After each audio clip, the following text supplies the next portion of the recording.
Hi tears, எல்லோரும் ரொம்ப சூப்பராக இருப்பீங்கன்னு நம்புகிறேன். நாங்களும் இங்கே நல்லாயிருக்கோம். இன்றைக்கி வந்து கடும்புன்னு சொல்லுவோம் எங்கள் ஊர் சைடில், சீம்பால்னு சொல்லுவாங்க சில ஊர்களில். அந்த ரெசிபி தான் எப்படி பண்ணுறதுன்னு பார்க்கலாம். எனக்கு வந்து ஒரு 2 லிட்டர் கிட்ட கிடச்சிது. 2வது நாள் பால் தான் கிடச்சிது. கடும்பு அப்படின்னா வேறு ஒன்றும் இல்லை, மாடு வந்து கன்று போட்டு 4 நாள் வரைக்கும் அப்படி சொல்லுவாங்க. ஃபஸ்ட்டு செகண்ட் டே வந்து பால் ரொம்ப நல்லதுன்னு சொல்லுவாங்க. இன்னும் அந்த மாதிரி கிடைச்சா கண்டிப்பாக மிஸ் பண்ணிடாதீங்க. குட்டீஸ்க்கு தாராளமாக செஞ்சு கொடுங்க. மெயினாக வந்து நீங்களும் வந்து சாப்பிடுங்க. ஃபஸ்ட்டு நம்ம சாப்பிட்டு தான் குட்டீஸ்க்கு கொடுக்கணும்னு நான் சொல்லுவேன்.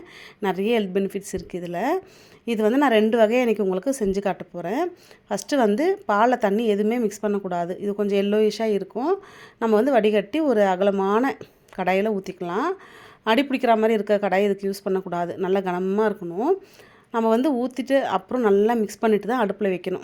நல்லா லோ ஃப்ளேம்லேயே வச்சுட்டு நம்ம கிண்டி கொடுத்தோம்னா, இப்போ பன்னீர்லாம் நம்ம நல்லா இருக்க பாலில் வந்து திரிய வைப்போம்ல, லெமன் இல்லைனா வினிகர் ஊற்றி, அந்த மாதிரி வந்து இது எதுவுமே ஊற்றாமல் நல்லா திரிஞ்சு வரும். இப்போல்லாம் இந்த சீம்பால் பார்க்குறது ரொம்ப பெரிய கஷ்டமாக இருக்குது. என்னோடய லைஃப்லேயே நான் 2 முறை தான் சாப்பிட்ருக்கேன். இது வந்து கிடைக்கும்போது கண்டிப்பாக பயன்படுத்திக்கோங்க. குழந்தைங்களுக்கு தாராளமாக கொடுங்க. பாலில் இருக்க கொழுப்பு சத்தை விட இதில் வந்து ரொம்ப கம்மி தான். குழந்தைங்களோட இம்யூன் சிஸ்டத்தை வந்து நல்லா பேலன்ஸ் பண்ணி கொடுக்கும். கட் ஹெல்த்தை மெயின்டைன் பண்ணுறதுக்கு யூஸ் ஆகும். இதில் நிறைய கொழுப்பு இருக்குன்னு பயப்பட வேணாம்.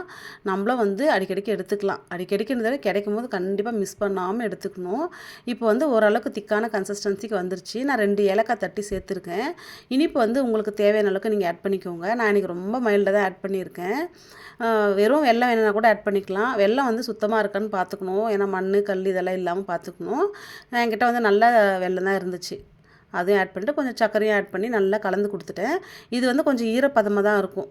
இன்னும் வந்து சுருளெல்லாம் வதக்குனா சத்துக்கள்லாம் வந்து போயிடும். இந்த ஸ்டேஜ் வந்து கரெக்டாக இருக்கும். கொஞ்சம் ஈரப்பதமாக இருக்கும் போதே சூடாக வந்து சாப்பிட்டா ரொம்ப நல்லாயிருக்கும். கண்டிப்பாக ட்ரை பண்ணி பார்த்துட்டு எப்படி இருக்குன்னு எனக்கு சொல்லுங்கள். இப்போ வந்து நம்ம இன்னொரு மெத்தட்லாம் ட்ரை பண்ணி பார்க்கலாம். மோஸ்ட்லி வந்து இந்த மெத்தட் தான் அதிகமாக ட்ரை பண்ணுவாங்க, வீட்டில் பண்ணுவாங்க. இது வந்து கொஞ்சம் இந்த புட்டிங் மாதிரி வரும். இது வந்து ஒரு டிஃபன் பாக்ஸில் இதே மாதிரி வடிகட்டி எடுத்துக்கிறேன். தண்ணி நம்ம எதுவுமே கலந்துடக்கூடாது. இது வந்து கொஞ்சம் லிக்யூடாக ஒரு மாதிரி தான் இருக்கும், பிசு பிசுன்னு. அதையும் ஆட் பண்ணிவிட்டு இப்போ வந்து இட்லி பாத்திரம் இதுக்கு முன்னாடியே நான் நல்லா தண்ணி ஊற்றி கொதிக்க வச்சுட்டேன்.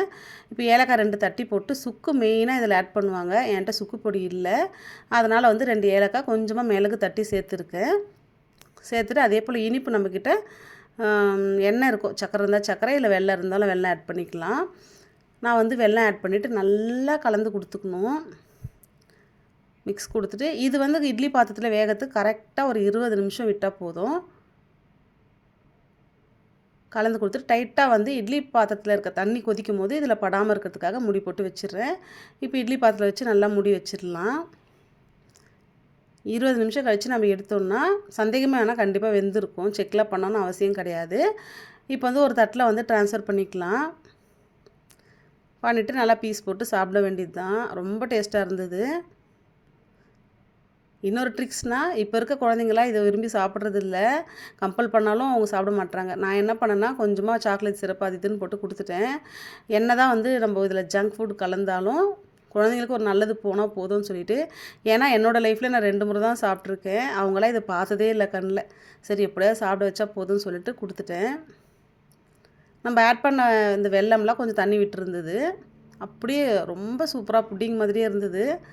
நீங்கள் உங்கள் லைஃப்பில் எத்தனை முறை சாப்பிட்ருக்கீங்க, இல்லை சாப்பிட்டதே இல்லையான்னு சொல்லிவிட்டு எனக்கு கமெண்டில் சொல்லுங்கள். நானும் தெரிஞ்சுக்கிறேன் என்ன மாதிரி எத்தனை பேர் இருக்கீங்கன்னு சொல்லிவிட்டு. வீடியோ பிடிச்சதா மறக்காமல் லைக் பண்ணுங்கள் ஃப்ரெண்ட்ஸ். அப்புறம் சப்ஸ்கிரைப் பண்ணி சப்போர்ட் பண்ணுங்கள். இன்னொரு இன்ட்ரெஸ்டிங்கான வீடியோவில் நம்ம மீட் பண்ணலாம். அது வரைக்கும் பாய், டேக் கேர்.